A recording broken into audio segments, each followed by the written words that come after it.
The Capitol riot of January 6th, 2021 was, in no uncertain terms, both an unacceptable crime and a turning point in American politics. The riot at the Capitol building has been used now as an excuse for clampdowns, more censorship, and, of course, calling for the establishment of an effectively one-party system in our national government. So many questions arise from it that it would take all week for me to enunciate them. So, in this video, I'm going to ask all of those involved, both the rioters and the Washington officials, and all those presently reacting to and commenting on the events of that day, the same question. What the f*** did you expect? The "you" in that question is, in this case, uncharacteristically broad. Everyone from the rioters themselves to the DC administration, to the press commenting on it, to the Congress people who are presently taking advantage of the crisis a la Rahm Emanuel, to the president himself are included. And everybody in charge or responsible for any kind of planning comes off looking horribly stupid. Oh yeah, there is plenty of stupid to go around. Plenty of responsibility too. You see, as much as the press and politicians have laid the responsibility for this violence on Trump and Trump alone, there are plenty of people who contributed to the political climate, the national rage, the acceptance of violence and destruction as direct political action. Firstly, of course I disavow the violence committed in the Capitol Hill riot. That sort of disgusting tantrum is the main reason that I had a problem with the George Floyd riots, and all of the radical violence and BS that grew out of them. And despite what Fredo and Lemon Nuts are saying, it's the same damn thing. Such actions show disdain for the lives and well-being of our fellow Americans and our country, and they have no place in normal political discourse. At least, they didn't before 2020. That said, this leads me to my first instance of our question of the day. After May of 2020, there were riots that lasted weeks and destroyed entire neighborhoods, seizures of public property in an attempt at secession, mob justice, assault, murder, arson, and constant claims that all of these actions were justified by the need for some form of racial justice, despite indiscriminately hurting everyone in the affected area regardless of whether or not they were the correct skin color. These crimes and the organizations responsible for them were ignored by many, minimized or claimed to be just in the press, denied by some, praised by those in power and influence, demanded by Maxine Waters, and at least in the example of Kamala Harris, our new VP, it must be added, paid for. So, over those ensuing months, did it never occur to any of these people that such reactions were establishing a new norm of political discourse? Or did they really only think that such tactics would be used by those whose ideologies they approve of?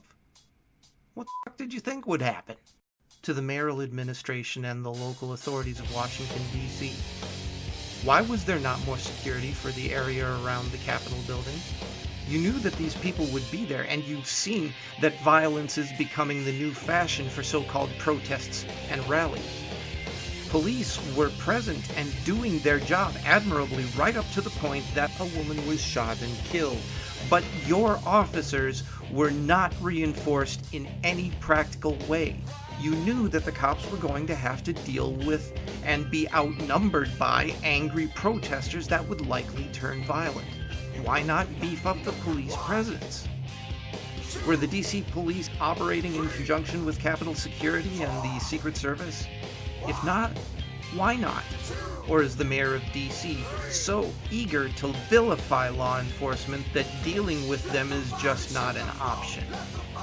You had a chance to nip this in the bud, or help nip it in the bud, and prevent unnecessary injuries and deaths, or at least to reduce the violence.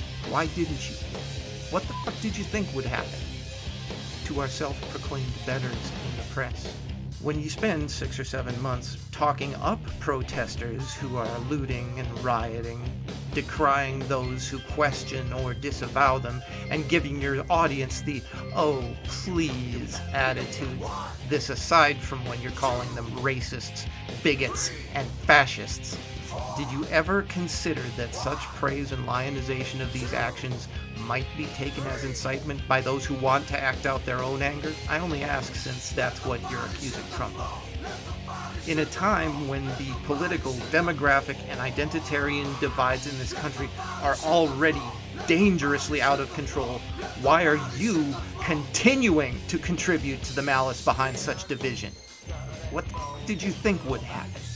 Along those same lines, did it never occur to the legislators of our country that if it becomes the norm that enforcement action by government justifies widespread organized violence, that the recent actions by those in government might have been perceived as being just such justification?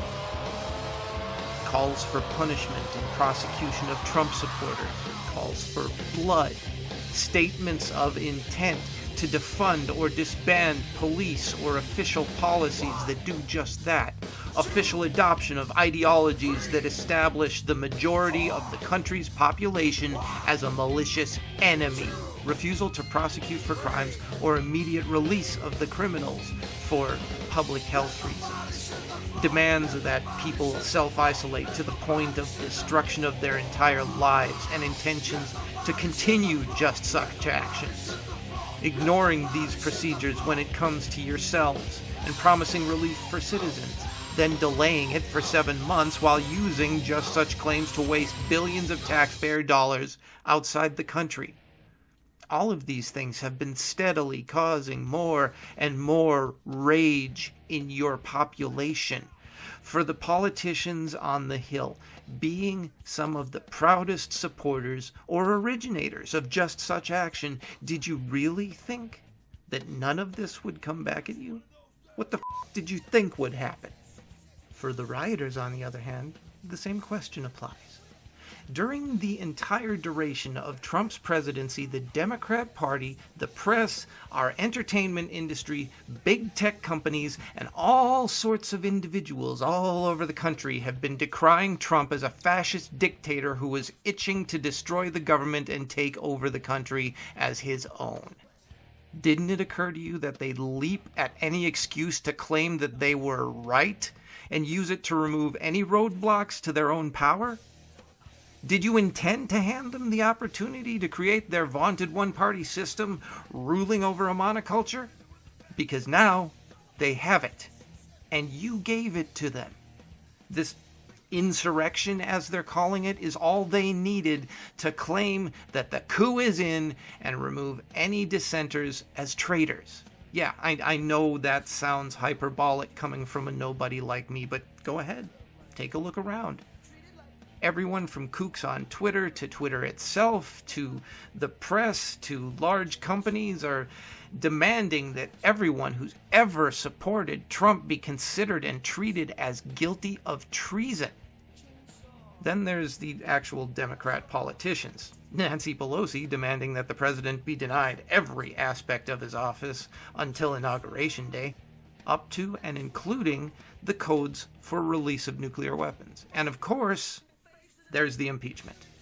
Again, less than 2 weeks before transition. So even though they told you repeatedly what would happen, what the f*** did you think would happen? Now, you'll probably note that I refer to the entire event on that day as a riot.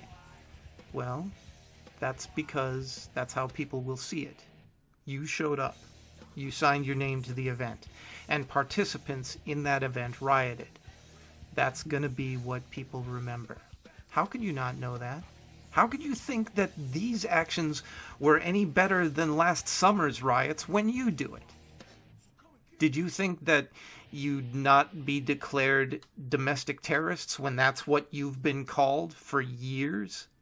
Did you think that the same people who've taken every opportunity to silence you and criminalize your action would somehow act differently this time? What the f*** did you think would happen? to President Trump. What were you thinking?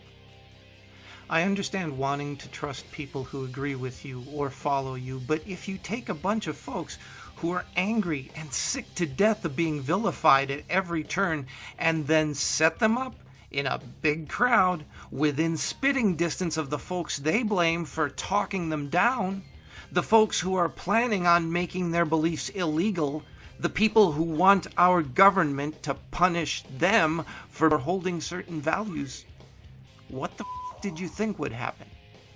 There are extremists in every group. Did you think that your people were any different?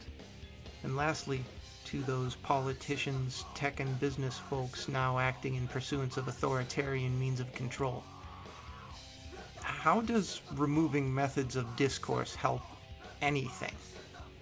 Removing social media accounts, deplatforming speakers, advocating for the silencing of those you hate does nothing to convert them to your way of thinking, and it wouldn't even if you were right. If your problem with them is that you consider their beliefs evil, then how does driving them into desperation from what they see as an already shit situation help at all? What do you think is going to happen? So yeah, everyone saw this coming. Everyone, had they been paying attention, should have known what would happen given the last year or so in our country. Nobody took steps to ameliorate anything, and it seems everyone is more interested in using the crisis to advance their own position instead of trying to get to any actual truth, solve any problems, or make anything better. This shit is exactly why I'm a cynic. This is why I have so many questions. So, do you have any answers for this? Do you have more questions that I missed? Do you think I'm full of shit? Leave a comment. If you want to see more of this, give me a sub. Thumbs up or down will help our media overlord make up her mind on whether to delete me just yet. But in the meantime, stay safe and stay curious. Be good to yourselves. See you next time.